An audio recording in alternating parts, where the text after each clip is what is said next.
Nizamabad urban శాసనసభ్యులు మాజీ శాసనసభ్యులు గౌరవనీయులు గణేష్ గుప్తా గారికి సభాధ్యక్షులు వారే ఇవాళ నిజామాబాద్ పార్లమెంట్ నియోజకవర్గం నుండి టిఆర్ఎస్ పార్టీ అభ్యర్థిగా రవి పట్టణ పార్టీ అధ్యక్షులు గౌరవనీయులు సోదరులు సత్యరాజు గారికి అట్లాగే టిఆర్ఎస్ పార్టీ వ్యవస్థాపక సభ్యులు సీనియర్ నాయకులు గౌరవనీయులు నుడా మాజీ చైర్మన్ ప్రభాకర్ రెడ్డి గారికి అట్లాగే సురేష్ సింగ్ ఠాకూర్ గారికి అట్లాగే సత్యప్రకాష్ గారికి అట్లాగే వేదిక మీద ఉన్నటువంటి గౌరవ కార్పొరేటర్లు ధర్మపురి గారికి అక్బర్ హుసేన్ గారికి విక్రమ్ గౌడ్ గారికి బబ్లూ ఖాన్ గారికి వేదిక మీద ఉన్నటువంటి నాయకులు రవిచందర్ గారికి మురళి గారికి దాబా నర్సయ్య గారికి నిజాం అలీ గారికి సీనియర్ మైనార్టీ నాయకులు మాజీ టిఆర్ఎస్ పార్టీ జిల్లా మైనార్టీ విభాగం అధ్యక్షులు గౌరవనీయులు నవీన్ ఇక్బాల్ గారికి దారం సాయి గారికి పిల్ల మహేష్ గారికి సీనియర్ నాయకులు సోదరులు గౌరవనీయులు చంద్రశేఖర్ గారికి అట్లాగే ఇతర ఇమ్రాన్ గారికి వేదిక మీద నాయకులందరికీ పేరు పేరున మహిళా నాయకులకు కూడా పేరు పేరున అందరికీ కూడా అట్లాగే నిజామాబాద్ పట్టణం నుండి వచ్చినటువంటి ముఖ్య కార్యకర్తలందరికీ అన్ని డివిజన్ల నుంచి వచ్చిన డివిజన్ పార్టీ అధ్యక్షులకు ముఖ్య పార్టీ కార్యకర్తలకు నాయకులకు మీడియా మిత్రులకు ఉర్దూ తెలుగు ఇంగ్లీష్ ప్రింట్ మీడియాకి అట్లాగే ఎలక్ట్రానిక్ మీడియాకి అందరూ కూడా పేరు పేరున హృదయపూర్వక నమస్కారం తెలియజేస్తాను. అందరికంటే ముఖ్యంగా ఈరోజు ఈ పార్లమెంటు ఎన్నికల వేళ నిజామాబాద్ పట్టణం నుండి వచ్చినటువంటి ఈ సన్నాహ సమావేశానికి వచ్చినటువంటి ప్రతి ఒక్క టిఆర్ఎస్ పార్టీ కుటుంబ సభ్యులందరూ కూడా నా పాదాభివందనాలు తెలియజేస్తా ఉన్నా. मेरे मुसलमान भाइयों को भी रमजान ईद मुबारक और मेरा सलाम. అయితే అందరూ అన్ని విషయాలు మాట్లాడారు. మొన్నటిసారి ఎన్నికల్లో మనకు ఒక బ్రేక్ పడ్డారు. మనం పనిచేయక కాదు, మన గౌరవ పార్టీ అధ్యక్షులు ఆనాటి ముఖ్యమంత్రి ప్రజల కోసం విపరీతంగా పనిచేశారు. అన్ని కార్యక్రమాలు వారి ఇళ్లకు అందే విధంగా చేశారు. నిజామాబాద్ పట్టణంలో గణేష్ గుప్తా గారు కూడా చాలా అభివృద్ధి పనులు చేసినారు. అన్ని కూడా చాలా కనిపించినట్టే ఉన్నాయి. అయినా సరే ప్రజలు మార్పు కోరుకున్నారు. 2 సార్లు వీళ్ళకి వేసినాం కదా, వీళ్ళు అందరైతే ఎక్కడ ఇస్తామంటున్నారు కదా, ఒక్కసారి వీళ్ళకి వేసుకుంటాను అని కొంతమంది అనుకోవడం ఉన్నారు. మనం కేవలం 1.8% శాతం ఓట్లతో రాష్ట్రంలో అధికారం కోల్పోయాడు. सिर्फ 2% से कम वोटों से हम स्टेट में पवर चले गया, सीएम बन गया. तो ఆ కొద్దిగా మార్పే మనం పనిచేయక కాదు, గణేష్ గుప్తా గారు పనిచేయక కాదు. చాలా వాళ్ళు ఏవైతే ఎక్కువ ఇస్తామని చెప్పినారో మనకంటే ఎక్కువ ఏవైతే రుణాలు ఇచ్చినారో వాటిని నమ్మి మనం కొద్దిగా బ్రేక్ పడ్డా తప్పిస్తే ఇక్కడ జరిగింది లేదు అని చెప్పి మీ అందరికీ నేను మనం చేస్తా ఉన్నా.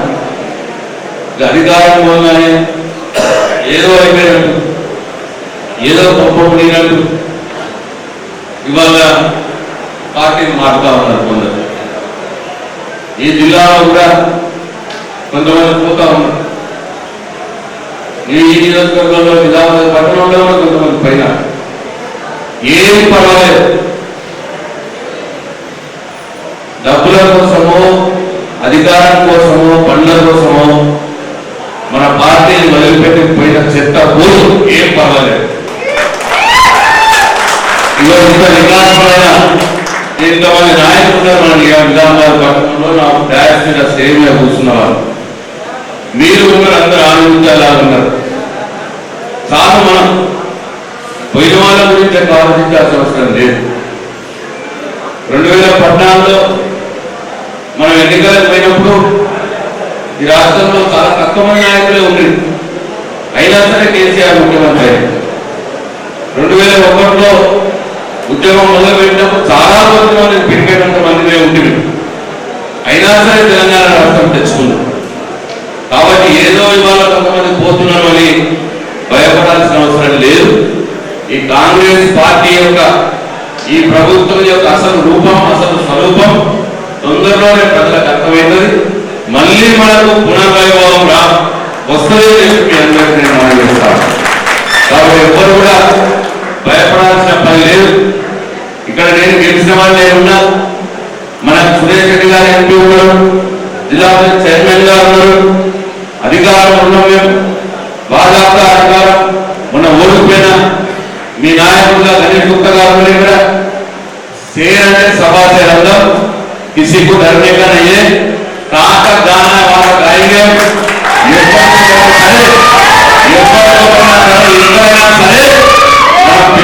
गाड़ी ఉన్నాం, ఎవరికి కూడా భయపడేది లేదు అని చెప్పి నేను మీ అందరికీ మనం చేస్తా ఉన్నా. ఎక్కడికంటే అక్కడికి, కలెక్టర్ దగ్గరగా, ఎస్పీ దగ్గరగా, ఎక్కడికంటే అక్కడికి నేను అడుగుతూ రావడానికి, జిల్లా చైర్మన్ ఎవరు కూడా భయపడాల్సిన పని లేదు అని చెప్పి మీ అందరికీ నేను మనం చేస్తా ఉన్నా. ఇకపోతే రాష్ట్రంలో కూడా పోతా ఉన్నాను. నేను ఇంతకు ముందే చెప్పిన, పోయిన వాళ్ళంతా చట్టాలు పోయిద్దాం, ఏం పర్వాలేదు. ఇవాళ ఒకనాడు ఇదే సీఎం, ఇప్పుడున్న సీఎం రేవంత్ రెడ్డి ఒకనాడు పిసిసి అధ్యక్షుడిగా చెప్పిండు, ఒక పార్టీ నుంచి గెలిచిన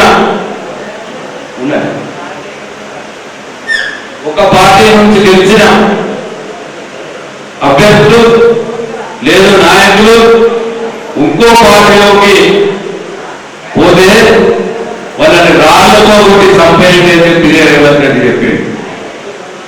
నిన్న సీఎంకి కన్వాలంపీడు రేవంత్ రెడ్డి, మొన్న కేశవరావు కన్వాలంపీడు, అంతకుముందు రంజిత్ రెడ్డి కన్వాలంపీడు, మహేందర్ రెడ్డి కన్వాలంపీడు, నాగేంద్ర కన్వాలంపీడు రేవంత్ రెడ్డి. ఎవరిని రాళ్ళతో కొట్టాలా రేవంత్ రెడ్డి అని చెప్పి నేను అడుగుతా ఉన్నా. నిన్నే కొట్టాలని రాళ్ళతో ప్రజలు, నువ్వు చెప్పిన మాటలే కదా పార్టీ మారిన వాళ్ళని, పార్టీలకు తెచ్చుకున్న వాళ్ళని, వేరే పార్టీలతో తెచ్చుకున్న వాళ్ళని రాళ్ళతో కొట్టుకున్నాం. పిచ్చి కుక్క కొట్టుకున్నాం. ఇప్పుడు ఇవాళ పిచ్చి కుక్క ఎవరో ప్రజలు తేల్చాల్సిన సమయం ఉన్నది. పిచ్చి కుక్క ఎవరో ఈ రేవంత్ రెడ్డి సమాధానం చెప్పాల్సిన అవసరం ఉన్నది అని సమావేశాన్ని నుంచి డిమాండ్ చేస్తా ఉన్నా. నీ పార్టీలో దిగ్గేదే ప్రాజెక్ట్ చేయడానికి, కాంగ్రెస్ పార్టీ ఎంపీగా పోటీ చేయడానికి దిగ్గులే పెట్టారు. అందుకే టీఆర్ఎస్ పార్టీ నుంచి తీసుకుపోయి పోటీ చేపిస్తా ఉన్నారు. నీకు దిగ్గు లేదా? పెద్ద పెద్ద ప్రగతివాదులున్నావు. నువ్వు నిజంగానే మన గెలిచిన మొదలైతే, నిజంగానే గొప్ప పార్టీ అయితే మా పార్టీలో ఎందుకు తీసుకుపోతా ఉన్నావు? కొందరు ప్రైవేట్ తీసుకుపోతున్నావు, కొందరు పైసల ఆటలు తీసుకుపోతున్నావు, కొందరు బరువు ఆటలు తీసుకుపోతున్నావు. అవసరం ఏమున్నది? నువ్వు నిజంగానే బలంగా ఉంటే, నీ పార్టీ బలంగా ఉంటే, వాళ్ళు గెలువమనే భయంతో, కాంగ్రెస్ పార్టీ ఎన్నికల్లో గెలువమనే భయంతో మన లీడర్లను తీసుకొని పోతున్నారన్న విషయం మనం గమనించాలి, ప్రజలకు కూడా చెప్పాలని చెప్పి మీ అందరినీ కోరుతాం.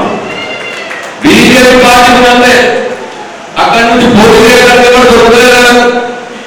వాళ్ళు ప్రకటించిన మాట ఎన్ని మంది మన టీఆర్ఎస్ పార్టీ నాయకులు తీసుకున్నారు, పోటీ చేపిస్తున్నారు. కాంగ్రెస్ లో సగం మంది మన టీఆర్ఎస్ పార్టీ నాయకులే పోటీ చేస్తున్నారు. కాబట్టి ఆ రెండు పార్టీలు కూడా దొరుకుతలేదు పోటీ చేయడానికి. బతుకులాడుతూనే ఉన్న లీడర్ అని రా పోటీ ఇన్ని కోట్లు ఇస్తాం. ఎందుకు నిజంగానే నీకు బీజేపీ కాంగ్రెస్ పార్టీలు బలంగా ఉంటే, నిజంగానే నీకు గెలిచే తమ్మే ఉంటే టీఆర్ఎస్ పార్టీ నాయకులు ఎందుకు తీసుకుంటున్నారు అని చెప్పి నేను ఇవాళ వేదిక మీద నుంచి సవాల్ ఇస్తున్నా ఉన్నా కాంగ్రెస్ పార్టీ బీజేపీ పార్టీ నాయకులకు. అయినా సరే ప్రజలు మన వైపు ఉన్నారు, ప్రజలకు అర్థమైనా ఉన్నది. మొన్న కొద్దిగా ఏదో మాట్లాడుకోకపోయినాం, కొద్దిగా మనం కూడా పల్లెల అధికారంలో ఉన్నాం కాబట్టి కొద్దిగా పట్టుకున్నట్టు చేసినాం. మనం ఇట్లా కొద్దిగా కన్ను మూసినాం కాబట్టి వాళ్ళు అబద్ధ హామీలు ఇచ్చి మొన్న గెలిచినారు. కానీ ఇప్పుడు దానిగా ఇప్పుడు నిజామాబాద్ కార్యకర్తలు దెబ్బతిన్న పుల్లిలా ఉండాలి. మొన్న ఓడిపోయిన ప్రతికారం తీసుకోవాలి, బాధ్యత గవర్నర్ గారిని మంచి మెజారిటీ ఇచ్చి మీరు గెలిపియాలని చెప్పి మీ అందరినీ కోరుతా ఉన్నాను. ఇకపోతే బాధ్యత మీద నిలబడుతున్న సంగతి, బాధ్యతేమో 4 సార్లు ఎమ్మెల్యేగా గెలిచింది. అది 7 నిలబడతారా? నిజామాబాద్ డిక్స్పెల్లి అంటే డిక్స్పెల్లి, బాన్సోడ అంటే బాన్సోడ, ఆర్మూర్ అంటే ఆర్మూర్, 7 నిలబడిన గెలిచిన వ్యక్తి బాలిరెడ్డి గోవర్ధన్ గారు. ప్రజలకు పనిచేసిన వ్యక్తి బాలిరెడ్డి గోవర్ధన్ గారు. ప్రజల్లోనే ఉంటాడు, ప్రజల కష్టత్వాలు తెలుసుకుంటాడు, నిరంతరం ప్రజలతోనే ఉండి ప్రజల మధ్యలో ఉండి ప్రజల బాధలు చూసుకునే వ్యక్తి బాలిరెడ్డి గోవర్ధన్. మరి అట్లయిపు జీవన్ రెడ్డి గారు ఉన్నారు. ఇవాళ కూడా ఈ రోజు కూడా మన ఎమ్మెల్సీ ఆయన పట్టభద్రుల నియోజకవర్గం నుండి ఎమ్మెల్సీగా ఉన్నాడు. ఈ రోజు కూడా ఎప్పుడన్నా నిజామాబాద్ వచ్చిందా? ఎప్పుడన్నా మనం కలిసిందా? ఎప్పుడన్నా నియోజకవర్గాలు తిరిగిందా? ఎక్కడన్నా ఒక రూపాయి ఇచ్చిందా? ఎక్కడన్నా ఒక అభివృద్ధి పని చేసిందా?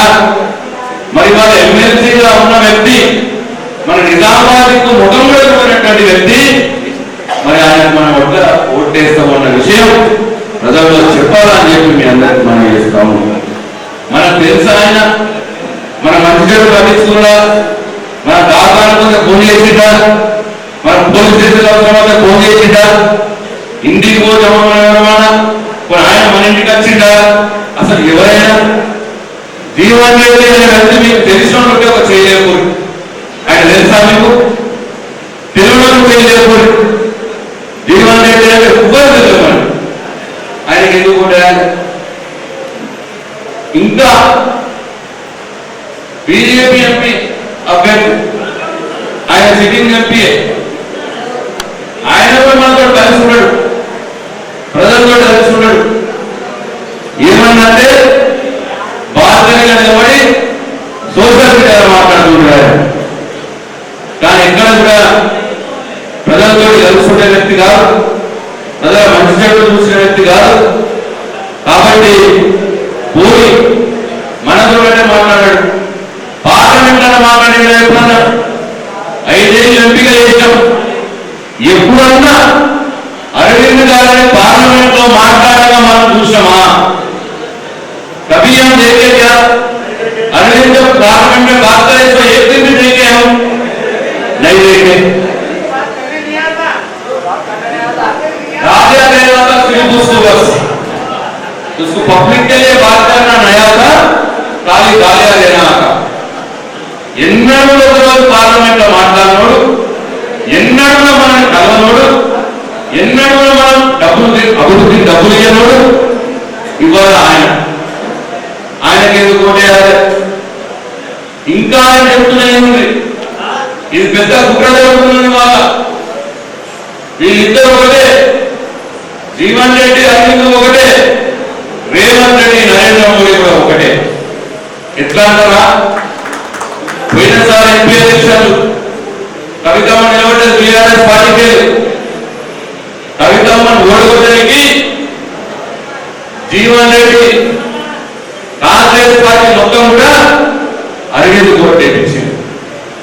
ఏపించి కవితను ఓడగొట్టింది. కాంగ్రెస్ పార్టీకి వచ్చిన ఓట్లు పోయిన పార్లమెంట్ ఎలక్షన్ లో మొత్తం ఓట్లు 72,000 మొత్తం ఓట్లు. ఇదే జీవన్రెడ్డి ఆయన జగిత్యాల నుంచి 12,000 ఓట్లు మాత్రమే వచ్చినాయి కాంగ్రెస్ పార్టీకి. 70,000 80,000 లక్ష ఓట్లు రావాల్సిన కాంగ్రెస్ పార్టీ ఓట్లు మొత్తం 40,000 ఓట్లు అరవింద్కి వేయించింది ఇదే జీవన్రెడ్డి. ఆయన నియోజకవర్గంలో ఓటే అరవింద్కు బీజేపీ పార్టీకి వేయించింది.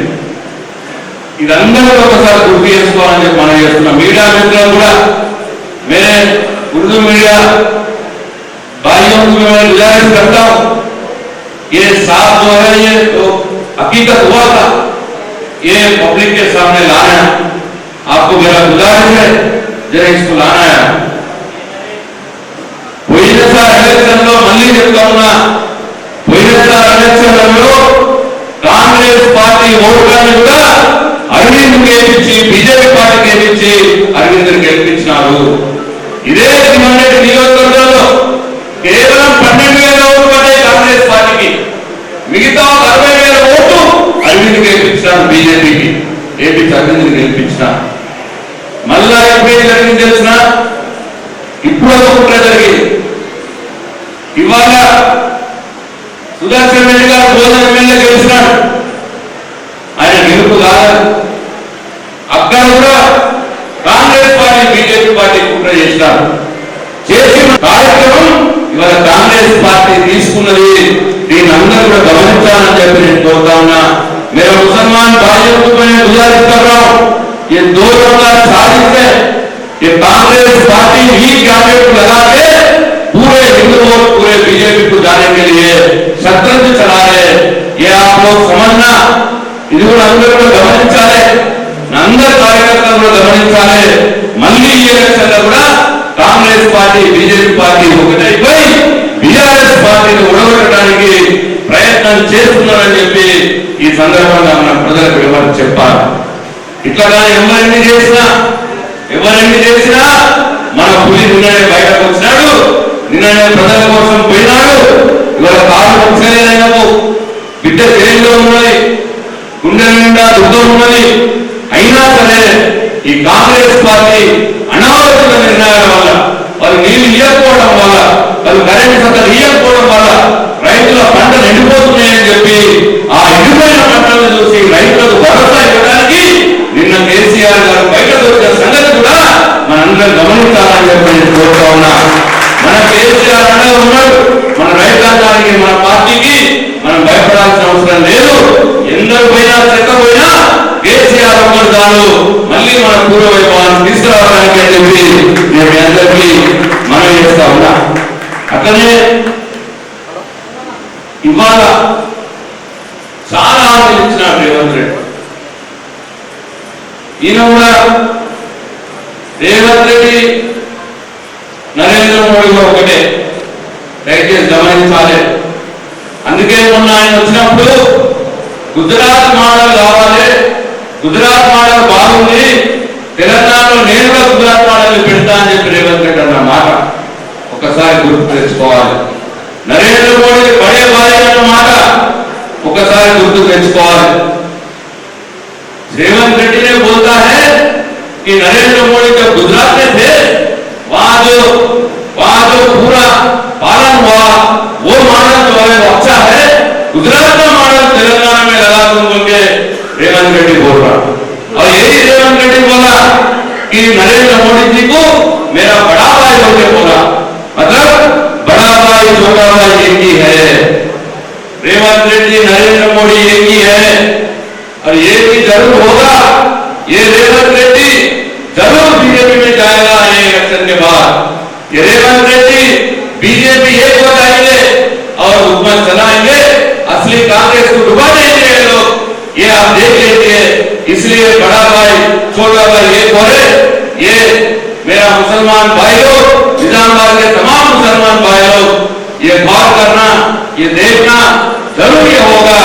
इसलिए ये कांग्रेस पार्टी नहीं है, ये रेवंत रेड्डी का पार्टी है. ये तेलंगाना में ये रेवंत रेड्डी जो फिर नरेंद्र मोदी को मिलने वाले दोनों मिलके सरकार बनाने वाले ये तेलंगाना में, ये समझना, ये सोचना होगी। मैं हर एक मुसलमान भाई को गुजारिश करता हूँ। अतने इवाल रेवंत रेड्डी अनेक अबद्ध హామీలు చాలా చెప్పినాడు. ఇగో వచ్చే నెల నుంచి నువ్వు కేసీఆర్ పొందబెట్టుకుని వచ్చే నెల నుంచి 2000 కాదు 4000 పెన్షన్ ఇస్తా అన్నాడు. వచ్చే నెల పోయింది, డిసెంబర్ పోయింది, జనవరి పోయింది, ఫిబ్రవరి పోయింది, మార్చి పోతున్నది, ఇప్పటికి కూడా 4000 రాలేదు. వచ్చినాయా 4000 పడ్డాయా? ఏమన్నాడు? 4000 వేస్తా, నీ మనవడికి 500 ఇయ్యొచ్చు పెద్దమ్మా, పెట్రోల్ పోసుకోమని, నీ మనవడికి నీ కాళ్ళు కుక్కలు మంచిగా అన్న మాట మాట్లాడినాడు.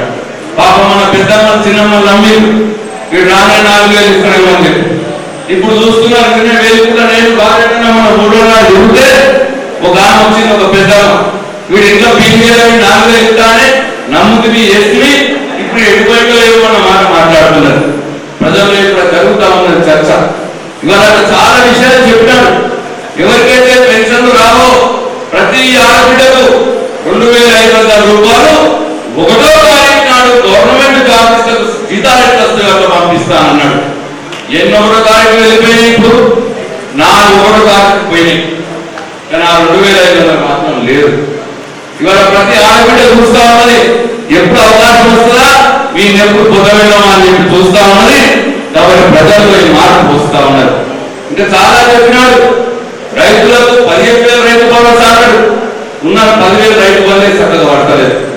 4 నెలల నుంచి 4 ఎకరాల్లో వేసిండు, అది కూడా చక్కగా లేదు. ఇక నేను డిసెంబర్ 9 రాగానే 2 లక్షల రుణమాఫీ చేస్తా అన్నాడు. డిసెంబర్ 9 పోయింది, జనవరి పోయింది, ఫిబ్రవరి 9 పోయింది, మార్చి 9 పోయింది, ఇక ఇప్పుడు 9 వస్తాను. ఇప్పుడు మళ్ళా ఇప్పటికి లేదు, రుణమాఫీ లేదు, 2 లక్షల రుణమాఫీ. ఇవన్నీ కూడా చాలా విషయాలు ఉన్నాయి. విద్యార్థులను ఎంత మోసం చేసిండు. 5 లక్షల రూపాయలు కార్డు ఇస్తాము, ఆ కార్డు కొనుక్కి ఫీజు కట్టుకోవచ్చు, ల్యాప్టాప్ కొనుక్కోవచ్చు, కంప్యూటర్ కొనుక్కోవచ్చు అని నమ్మ పెట్టిండు విద్యార్థులు. ఏది 4 నెలలు అయిపోయింది, కార్డు లేదు, ల్యాప్టాప్ లేదు, కంప్యూటర్ లేదు. మేము మన అసెంబ్లీ అడిగినాం, ఏమైనా చెప్పినాం చేస్తూ ఏంటన్నది అంటే 50 రోజులైంది, ఈ 50 రోజులని అడుగుతున్నారు, 100 రోజుల్లో చేస్తామా అన్నాడు. ఇగో ఇలాంటి 115వ రోజు, 100 రోజుల్లో చేస్తాను అన్ని హామీలన్నీ. ఇవాళ 115 రోజులు అయింది. ఆడబిడ్డల కళ్యాణలక్ష్మి కేసీఆర్ అయితే 1,00,000 ఇస్తాడు, నేను వచ్చిన 1,00,000తో పాటు తులం బంగారం ఇస్తా అన్నాడు. ఏది వచ్చింది తులం బంగారం? 4 నెలలు అయింది. నేను అందుకే రేవంత్ రెడ్డి వేదిక మీద డిమాండ్ చేస్తా ఉన్నా, నువ్వు ఇచ్చిన హామీలన్నీ 100 రోజుల్లో చేస్తా ఉన్నావు. ఇవాళ 115వ రోజు కాబట్టి ఇగో హామీలు అమలు చేయాలి. నువ్వు 4,000 పెన్షన్ ఇవ్వాలి, అట్లనే తులం బంగారం ఇవ్వాలి, ప్రతి ఆడబిడ్డకు 2,500 ఇవ్వాలి, అట్లనే రైతుకు 15,000 రైతు బంధు ఇవ్వాలి, 2 లక్షల రుణమాఫీ ఇవ్వాలి, 500 క్వింటాల్ వరికి బోనస్ ఇవ్వాలి. ఇగో పిల్లలకు 5 లక్షల రూపాయల కార్డు ఇవ్వాలి. ఇంకా నిరుద్యోగులకు 4,000 రూపాయల నిరుద్యోగ వృత్తి ఇస్తానండి. నిరుద్యోగ వృత్తి ఇవ్వాలి. ఇవన్నీ ఇచ్చినాకనే పార్లమెంట్ ఎన్నికల్లో నువ్వు ఓట్లు అడగాలి, లేకపోతే నీకు నైతిక హక్కు లేదు అని చెప్పి నేను ఈ సందర్భంగా డిమాండ్ చేస్తాను. మనందరూ దయచేసి మనందరం కూడా ఈ విషయాలను చెప్పాలి. మీ ఫోన్లలో పంపిస్తాం, మేము రేవంత్ రెడ్డి అన్న హామీలు ఇచ్చినాయని పంపిస్తాం. మీరు ఒక్కొక్కటి ఆటోల దగ్గరికి పోయినప్పుడు అమ్మి పెట్టాలి, ఇంపియాలి. ఇగో 4,000 ఇస్తాను, ఏం వచ్చిందమ్మా అని అడగాలి. 2,500 ఇస్తాను, వచ్చిందమ్మా అని అడగాలి. తులం బంగారం వచ్చిందమ్మా అని అడగాలి. ఆ వీడియోలు మీకు పంపిస్తాం. రైతుల దగ్గరికి పోయినప్పుడు రైతుల వీడియో, అట్లనే విద్యార్థుల దగ్గరికి పోయినప్పుడు విద్యార్థుల వీడియో.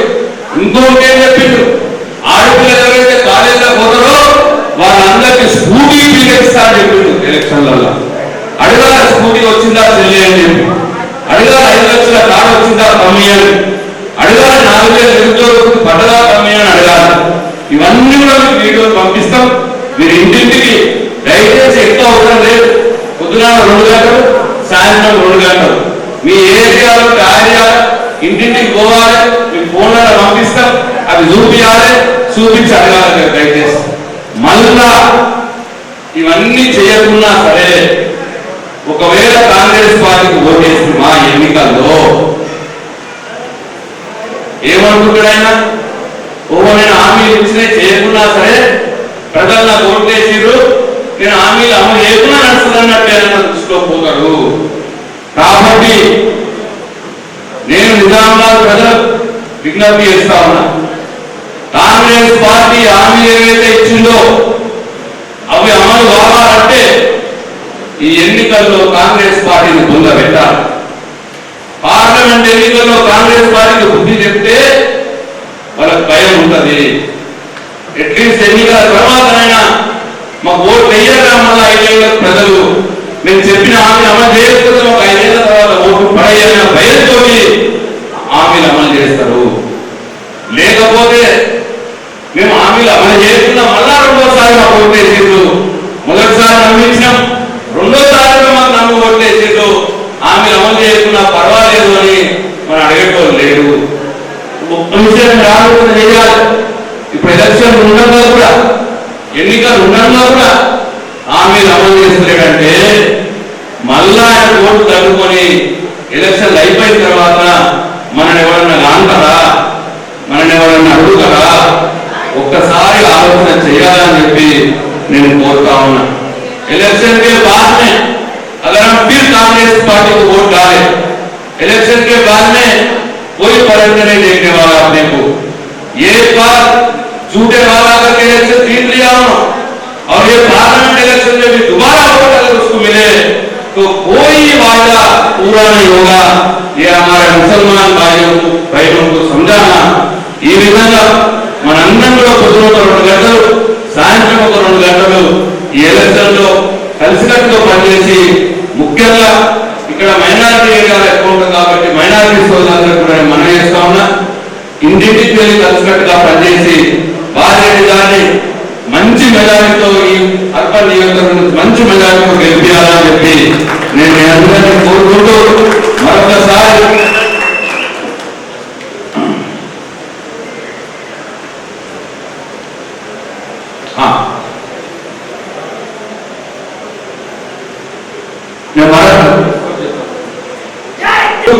जय